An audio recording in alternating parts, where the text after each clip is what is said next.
بن عمر بن عطا نے بیان کیا دوسری سند، اور کہا کہ مجھ سے لیث نے بیان کیا، اور ان سے یزید بن ابی حبیب اور یزید بن محمد نے بیان کیا، ان سے محمد بن عمر بن حلحلہ نے بیان کیا، ان سے محمد بن عمر بن عطا نے بیان کیا کہ وہ نبی کریم صلی اللہ علیہ وسلم کے چند اصحاب رضوان اللہ علیہم کے ساتھ بیٹھے ہوئے تھے کہ نبی کریم صلی اللہ علیہ وسلم کی نماز کا ذکر ہونے لگا، تو ابو حمید ساعدی رضی اللہ تعالیٰ عنہ نے کہا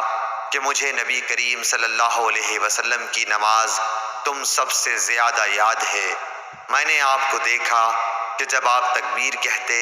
تو اپنے ہاتھوں کو کندھوں تک لے جاتے، جب آپ رکوع کرتے تو گھٹنوں کو اپنے ہاتھوں سے پوری طرح پکڑ لیتے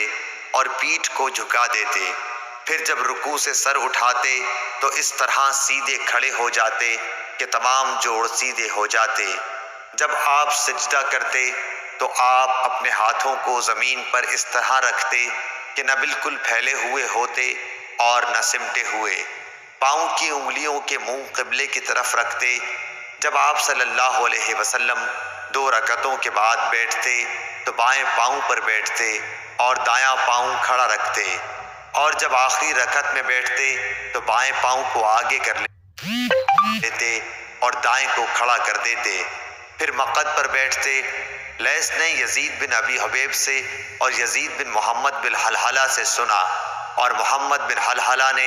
ابن عطا سے اور ابو صالح نے لیث سے کلو فقار مکانہ نقل کیا،